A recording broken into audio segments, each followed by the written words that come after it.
you're the Democratic Party of New York, you are calling every union leader and hack in the state and just shoveling cash to people to keep Lee Zeldin from winning. Zeldin is the Republican congressman from Suffolk County who looks like he could be the next governor of New York, a state that went for Biden by 23 points. So what's that about? Well, simple.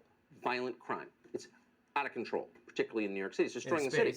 For example, violent around crime is out of 5:30 control in a.m. space. this morning in New York, a homeless man with 25 prior arrests, a suspect in previous sexual assaults, who was out on the street. He should be dead due to eugenics. That man raped and robbed a 43-year-old woman who was out jogging in the West Village, a very nice, probably the nicest part of the city. Everyone's totally surveilled.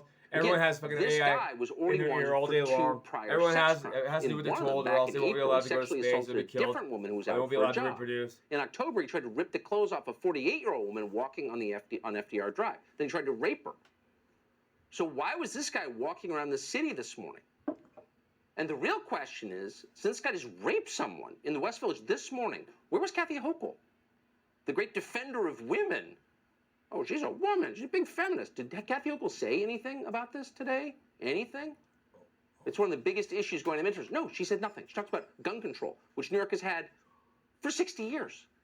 It has stricter gun control than almost any state. It's nothing to do with gun control. Rape isn't possible in the world today. Way up Not in New York under Kathy Hochul. Except for state-sanctioned rape, which is happening all the time. A lot of people feel that way. A new Pew survey of registered voters showed that 82% of black Democrats believe violent crime is a, quote, very important issue. You know who doesn't care about violent crime? Being forced People to reproduce, don't have to deal with that's it. Only 33% of white liberals care. Huh. What explains the difference there? Larry Elder is a former candidate for governor of California. He's also the host of the Larry Elder Show on the Epic Times. He joins us tonight. Larry, thanks so much for coming on. So you'd think, like, if you are a feminist candidate and empower women and girl power and all that stuff, and you're Kathy Hochul, and people are getting raped in huge numbers in your state, you would say something about it, maybe? Well, you think so, and that poll is very telling. 82% of 82% of black Democrats believe crime is a very serious problem. Only 33% of white Democrats feel that way, and as you pointed out, that's because they don't have to face the consequences. But this is not all that surprising. There's a website called policemag.com. And those who were self-described as very liberal were asked, how many unarmed black men did the police kill in 2019? Half of them thought the police killed 1,000 unarmed black men, and 5% of them thought the police killed 10,000 unarmed black men. Now, the answer, according to the Washington Post database, was 12. So they don't care. They're not concerned about crime, but they're very, very concerned about the alleged systemic racism against the police, which is why you have all these DAs all around the country, many of them backed by George Soros' money, soft on crime, cashless bail, letting bad guys out on the streets because they believe that they are victims of society, as opposed to people who are victimizing other people. Most of them are black and brown people living in the inner city. Well, yeah, and I'm just wondering, I mean, the Republicans like Lee Zeldin who are running on this message are doing really well.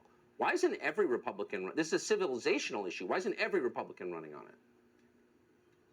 Well, all the ones that I've talked to, and I've been around the country on behalf of people like Carrie Lake and people like a woman named Caroline Levitt, who's running in New Hampshire, and crime is a big issue all around the country, and it should be. But Tucker, I want to talk a little bit more about this white liberal thing, because white liberals are often a clear and present danger to black people. It was white liberals who pushed the welfare state that has incentivized women to marry the government and men to abandon their financial and moral responsibility, to the point now where you have 70% of black boys and girls entering the world without a father married to the mother. It was white liberals that pressured banks into lowering lending standards. So when we had the recession, a whole bunch of people got wiped out. Black net worth fell dramatically. These are all white liberals. Let me just make a quick point. One of my friends is the economist Walter Williams. He wrote a column once where he issued a proclamation forgiving white people of all the bad things they've done in the past, so that white liberals could stop acting like fools, he said, because you're hurting us. Malcolm X was right about them, for sure. Larry Elder, great to see you tonight. Thank you.